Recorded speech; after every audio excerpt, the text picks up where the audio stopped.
So, I mean, depending on what you read on the dirt sheets, either Drew Gulak was released, or or then other places you hear that Drew Gulak just simply that they couldn't come to terms on a new contract. His contract had played out. So there's the internet. It's funny because the internet, it's all up a buzz.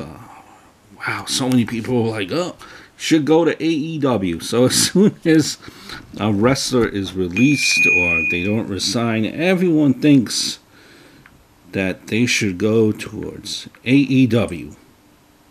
And that's usually followed up by going to AEW because he could have a dream match. Everyone wants a dream match. They want to see Drew Gulak versus Kenny Omega. Everyone, a dream match. Oh, that's a match. How many people were hooting and hollering for Drew Gulak? How many of you were buying his shirts when he was on the WWE roster for so long? Drew Gulak.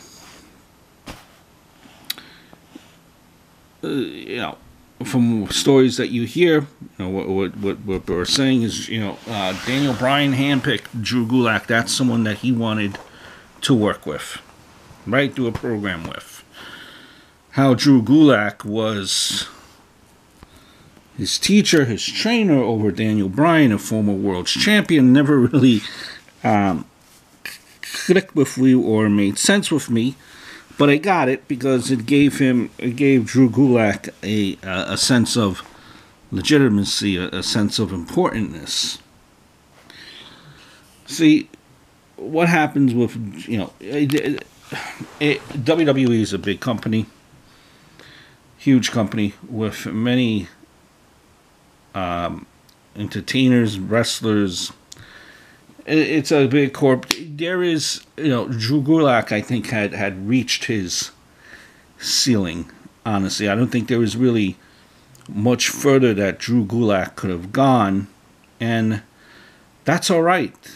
Because, unfortunately, not everyone could be a world's champion. I think with what he was given, he was given the PowerPoint presentation, which he was pretty damn good at. He could hold his own on the mic. He was then able to adjust himself as being a cruiserweight champion. So he was put in many different roles, different spots. He could definitely wrestle.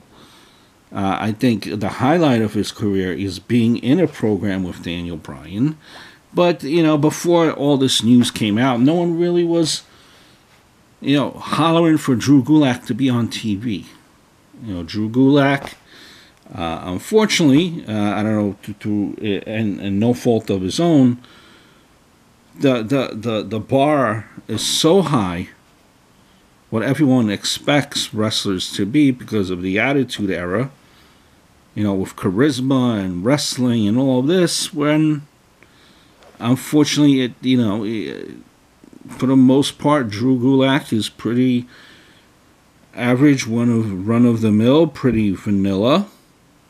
Where if you probably bumped into him at a supermarket, you wouldn't even know it's Drew Gulak. And there's nothing wrong with that. I just think a guy like Drew Gulak, where he will profit the most, is being, on the indies. That's where he will, profit the most and make the most money, be the most successful. And you could definitely make a career being on the indies successful from what, people, all these new wrestlers say. There's a lot of money to be out there.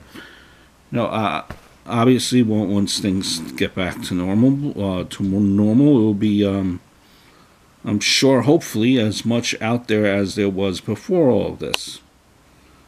But it's to all this outrage of Drew Gulak being released. He did entertain us, but It's not a name that, you know, if you're a wrestling fan, that you're going to lose sleep over. Decent on the mic, good enough wrestler, but just average, you know, vanilla, nothing that really sticks out at you, and nothing that would cause fans in the stands to wear Drew Gulak shirts. So I hope all is well, and look forward to speaking to you guys very, very soon.